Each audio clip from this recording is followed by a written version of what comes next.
నమస్తే, welcome to the editor analysis. AP రాజకీయాలు రోజుకొక మలుపు.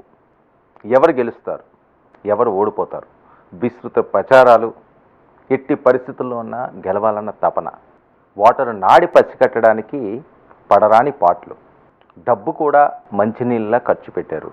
కోట్ల రూపాయలు ఖర్చు అయ్యింది. గతంలో ఎప్పుడూ లేనటువంటి ఎన్నిక 2024 ఆంధ్రప్రదేశ్లో జరిగింది అన్నది సర్వత్రా వినిపిస్తున్న వాయిస్. ఎందుకు ఎట్టి పరిస్థితుల్లోనే గెలాల్సిన అవసరం ఇరు పార్టీలకి ఉంది, పొత్తు పార్టీలకి, అధికార పార్టీకి. జగన్మోహన్ రెడ్డి గారు ఈసారి అధికారం చేపట్టకపోతే చాలా ఇబ్బంది పడే పరిస్థితి. కసితో ఉన్నారు పొత్తు పార్టీలు. ఇప్పటికే సవాళ్ళు విసిరారు, రెడ్ బుక్కులు రాసి ఉంచేమన్నారు, పేర్లు కూడా మెన్షన్ చేసి ఉంచేమన్నారు, మేము అధికారంలోకి వస్తే మేము అంత చూస్తామని. అలాంటి పరిస్థితుల్లో అధికారంగా రాకపోతే వైఎస్ఆర్సీపీకి పరిస్థితి ఎలా ఉంటుంది ఊహించడానికే ఆంధ్రప్రదేశ్ రాజకీయాలు అందని విధంగా ఉన్నాయనొచ్చేమో. మరొక వైపు పొత్తు పార్టీ ఓడిపోయినా జగన్మోహన్ రెడ్డి గారు ఆ పార్టీలనే పూర్తిగా కనుమరుగయ్యేలా చేయడానికి కూడా వెనకాడరు అన్నది చాలామంది మాట్లాడే పరిస్థితి. సో ఎవరికి వ్యూహాలు ఆడుకుంటాయి, ఎవరి శబ్దాలు వాళ్ళు చేసుకున్నారు, అంతవరకు బాగానే ఉంది. కానీ అసలు ఓటర్ నాటేంటి, ఎవరికి చేటు, ఎవరికి లాభం? వైఎస్ఆర్సీపీ ప్రభుత్వం చూశారు, అలాగే తెలుగుదేశం పార్టీ ప్రభుత్వం చూశారు, వాళ్ళ సక్సెస్లు చూశారు, ఫెయిల్యూర్ చూశారు. కానీ ఈసారి నిరూపించుకోవాల్సింది జనసేన తీసుకున్న 21 స్థానాలు చాలా కీలకంగా ఈ ఎన్నికల్లో ప్రభావితం కానున్నాయి. ఆ 21 స్థానాలే కాకుండా ఈ effect Janasena vote bank effect అవనియండి, లేకపోతే జనసేనకు వచ్చే శాతం అవనియండి, తెలుగుదేశం పార్టీకి, బీజేపీకి కూడా ఒక ఊపిరి లాంటిది. ఈ ఎన్నికల్లో గెలవడానికి ప్రధాన భూమిక పోషించే గ్లాస్ గుర్తు పార్టీ. సో ఈ పరిస్థితుల్లో జనసేన పరిస్థితి ఏంటి, జనసేన ఓట్ ట్రాన్స్ఫర్ ఎంత అయ్యింది, అసలు జనసేన పోటీ చేసే 21 స్థానాల్లో ఎవరు గెలిచే ఛాన్స్ ఉంటుంది, ఇది పెద్ద ఎత్తున చర్చగా మారుతుంది. ఎందుకంటే 21 గెలుపు మీదే రేపు అధికారం అనే అంశం కూడా ముడిపడి ఉంటుందనడంలో ఎటువంటి అనుమానం కూడా లేదు. వీళ్ళు ఎంత ఎక్కువ సీట్లు సంపాదిస్తే అంత సక్సెస్ పొత్తు పార్టీలకు వచ్చే ఛాన్స్ ఉంటుంది. సో పోలింగ్ శాతం విషయానికి వస్తే రికార్డు స్థాయిలో పోలింగ్ అయ్యింది. గత ఎన్నికలతో పోలిస్తే మంచి పోలింగ్ శాతం ఈసారి నమోదవడం జరిగింది. సో ఇది ఎవరికి చేటు, ఎవరికి లాభం, ఇది చాలా కీలకంగా జరుగుతున్న చర్చ.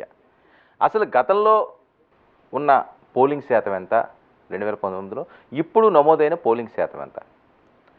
ముఖ్యంగా జనసేన పోటీ చేస్తున్న 21 స్థానాల్లో పోలింగ్ శాతం ఏ రకంగా ఉంది వివరంగా తెలుసుకునే ప్రయత్నం చేద్దాం. అంతేకాకుండా అక్కడ గెలుపోవటంలో కూడా ఒకసారి పరిశీలిద్దాం. ఎందుకంటే అందరూ చాలా ఆసక్తిగా ఎదురు చూస్తున్న శాతం ఇది. ముఖ్యంగా జనసేన మీద పెడుతున్న ఫోకస్. పాలకొండ నియోజకవర్గం, పాలకొండ ఎస్టీ నియోజకవర్గం ఇది. ఈ ఎస్టీ నియోజకవర్గంలో బరిలో ఉన్న అభ్యర్థులు 2024 విశ్వాసరాయ్ కళావతి వైఎస్ఆర్సీపీ నుంచి ఆమె పోటీలో ఉన్నారు. ఆమెపై నిమ్మక జయకృష్ణ, రాజకీయ కుటుంబం నుంచి వచ్చిన నిమ్మక జయకృష్ణ జనసేన అభ్యర్థిగా ఈసారి బరిలో ఉన్నారు. అయితే పోలింగ్ సరళి మనం చూస్తే గతంలో కంటే ఈసారి చాలా ఎక్కువగా పోలింగ్ నమోదైంది. మరి ఆ ఎక్కువ పోలైన శాతం ఎవరికి మైనస్ కానుంది, ఎవరికి ప్లస్ కానుంది, ఎవరికి దీనివల్ల చేటు, ఇది సర్వత్రా జరుగుతున్న చర్చ. పరిశీలిద్దాం. 2019 విషయానికి వస్తే 72.1% పాలకొండ ఎస్టీ నియోజకవర్గంలో పోల్స్ నమోదైతే శాతం 2024 వచ్చేసరికల్లా 75.26%, అంటే సుమారు ఒక 3% ఇంచుమించుగా ఒక 3% నమోదయ్యింది ఎక్స్ట్రా. మరి ఈ 3% ఓట్లు ఎవరికి పడబోతున్నాయి? పాలకొండ లాంటి ఎస్టీ నియోజకవర్గంలో మరి జనసేనకి అంత ప్రాబల్యం ఉందా, జనసేనకి అంత పట్టు ఉందా? ఇది అందరూ ఫోకస్ చేస్తున్న అంశం. అయితే తెలుగుదేశం పార్టీ సహకారంతో పాలకొండలో సక్సెస్ అంత కష్టం కాదు. కానీ తెలుగుదేశం పార్టీ పూర్తిగా సహాయం అందించాలి. టీడీపీ నుంచి వచ్చిన ఓట్ ట్రాన్స్ఫర్ అని, ఎందుకంటే అక్కడ తెలుగుదేశం పార్టీకి ఎక్కువ ఓటు శాతం ఉంటుంది ఖచ్చితంగా వైఎస్ఆర్సీపీ తర్వాత జనసేన, తర్వాత బీజేపీ. ఎస్టీ నియోజకవర్గాల్లో బీజేపీకి అంత పట్టు ఉంటుంది అని ఎప్పుడు గణాంకాలు ఏం చెప్పిన దాఖలాలు లేవు. సిటీస్ పరిధిలో ఉంటాయి కానీ గ్రామీణ ప్రాంతాల్లో ఎప్పుడు కూడా బీజేపీ వీక్గానే ఉంటుంది. ఎందుకంటే అంత విస్తృతంగా వెళ్ళే పరిస్థితి తక్కువ, వాళ్ళకున్న క్యాడర్, వాళ్ళకున్న బలానికి కానీ. మరి ఈ నేపథ్యంలో ఈ ఎస్టీ నియోజకవర్గంలో నిమ్మక జయకృష్ణ గెలవాలి అంటే ఖచ్చితంగా తెలుగుదేశం పార్టీ అండదండలు పూర్తిగా ఉండాలి. కొంతమేర కాదు, పూర్తిగా వాళ్ళు సపోర్ట్ చేస్తేనే ఇక్కడ ఈయన సక్సెస్ అవుతారు.